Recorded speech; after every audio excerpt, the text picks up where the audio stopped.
It's 11:47 p.m. A man sits in the dark, laptop glowing, scrolling through house listings he can't afford. He's not looking for a mansion, not a penthouse, not even something impressive. He whispers to himself, "I just want a door I own." Cut to morning, he's at a coffee shop. A friend says, "If you want a house, just buy one."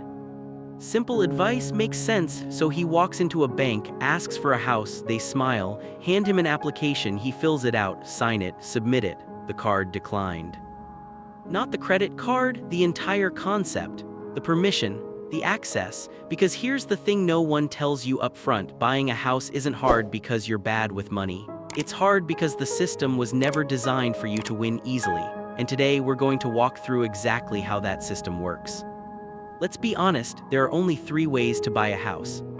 Path 1, you're already rich, your parents are rich, your trust fund is fat, you buy property the way normal people buy groceries, cash, no questions. Next.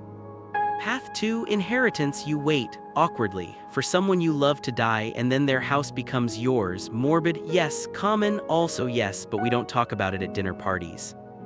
Path 3, the mortgage, the responsible route, the one they teach you in school, except they don't really teach you anything. They just say, save up, get a loan, become a homeowner. As if it's a recipe, as if the ingredients are available, as if the oven isn't rigged. A mortgage isn't freedom, it's permission to participate, and the cost of that permission, let's find out. If you've ever applied for a mortgage, drop a comment and tell me which stage broke you first. I'm curious.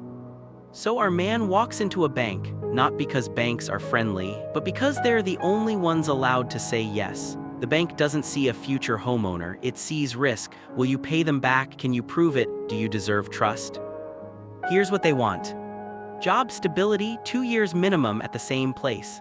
Freelancers, gig workers, small business owners, you're already suspicious.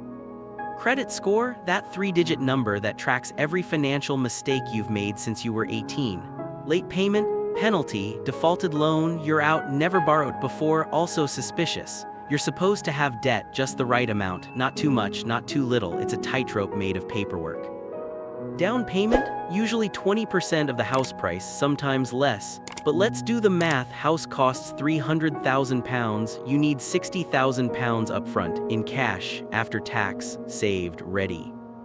In the US, the median home price is around $420,000. $20%, that's $84,000. Where exactly are you supposed to get that? The bank doesn't care, they call it a down payment, but really it's a loyalty test. Can you delay gratification for years? Can you save while rent drains you monthly? Can you prove you're serious? If you can, congratulations, you've earned the right to borrow money. You haven't bought anything yet, you've just unlocked the next stage. The bank runs your numbers, check your score, verifies your income. Then they hand you a letter, pre-approval. It says you're allowed to look now. Not buy, look, it feels like progress, it's not, it's bait. Because now, our man starts scrolling, he books viewings, he walks through houses that smell like fresh paint and old regret. He imagines where his couch would go, which room would be the office, where he'd hang that one picture he's been saving. He starts dreaming in floor plans, but here's the cruel part. Good houses, bad locations, bad houses, good locations, perfect house, someone already put in an offer, affordable house, it's next to a highway, or it needs a new roof, or the basement floods, or the wiring is a fire waiting to happen. This is the illusion of choice. You're not shopping, you're competing, and you don't even know who you're up against yet. Let's talk about the other buyers. You'll never meet them, but they're everywhere. Young couple with family money, investors buying their 4th property, cash buyer who doesn't need a mortgage. They're not people, they're invisible enemies. In the battleground, the bidding war. Here's how it works. House lists for £250,000. Seems fair, you make an offer, £250,000. But someone else offers £255,000. So you counter with £260,000. They cost £270,000. Now you're not thinking about value, you're thinking about losing. What if this is the last good one? What if prices go up next month? What if you never get another chance? So you bid £280,000 for a house that was worth £250,002 weeks ago. This isn't price discovery, it's panic disguised as market dynamics. You're not bidding against people, you're bidding against desperation. And sometimes, somehow, you win. Have you ever been outbid on a house? Tell me in the comments what that felt like. Offer accepted. Relief, celebration. Finally, our man texts his friends, calls his parents, posts a vague story on Instagram. He got the house, except he didn't, not yet, because now comes the paperwork, mortgage agreement, title search, homeowner's insurance, surveys, inspections, legal contracts written in a language that is technically English but feels like code.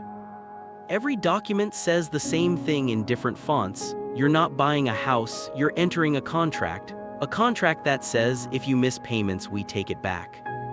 You signed and signed and signed. By the end, your signature doesn't even look like yours anymore. The house isn't yours yet, but the debt, that part's already locked in. Now let's talk about the fees. Because buying a house isn't just the down payment and the mortgage, it's everything in between. Application fee, appraisal fee, inspection fee, survey fee, origination fee, underwriting fee, title search fee, legal fees, stamp duty or closing costs depending on where you live. Each one is small, £500 here, £800 there, $1,200 somewhere else. But add them up. In the UK, buying a £300,000 house can cost you an extra £10,000 to £15,000 in fees and taxes. In the US, closing costs average 2 to 5% of the purchase price. On a $420,000 house, that's $8,400 to $21,000. Death by 1,000 cuts. You think you're buying a house? Really, you're funding an entire industry of intermediaries who all get paid before you get the keys.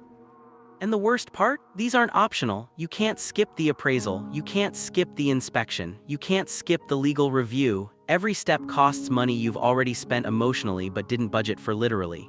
Hit subscribe if you're learning something disturbing today, because it gets worse. Let's talk about interest. You borrow £250,000 at a fixed rate of 4% over 30 years. Your monthly payment, about £1,200. Sounds manageable until you do the full math. Over 30 years, you'll pay back around £430,000. You borrowed £250,000. You're returning £430,000, that extra £180,000.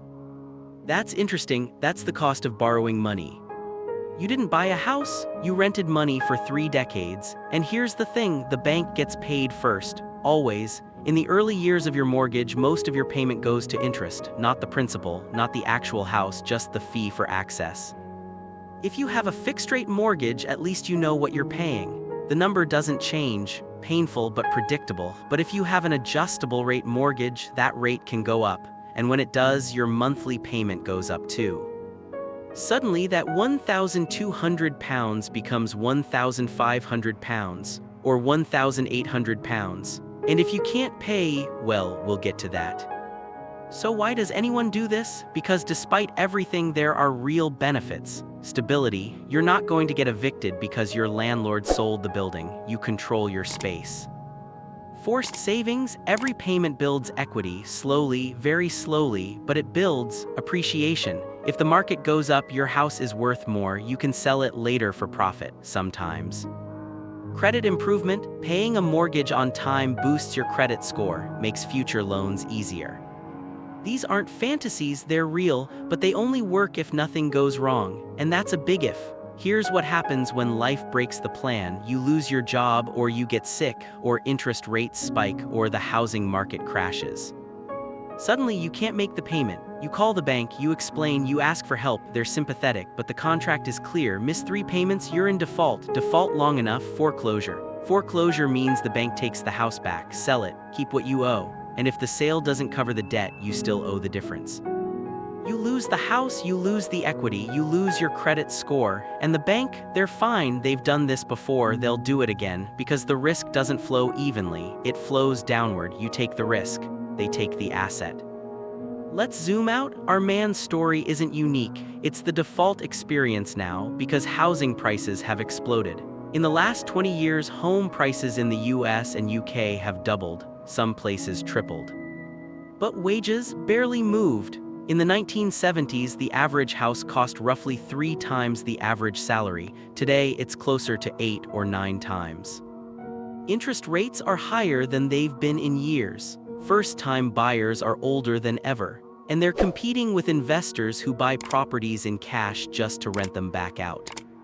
The math that used to work doesn't work anymore. So if this is the right way to buy a house, why does it feel so wrong now? Drop a comment. Do you think owning a home is still realistic for your generation, or has the system completely priced you out?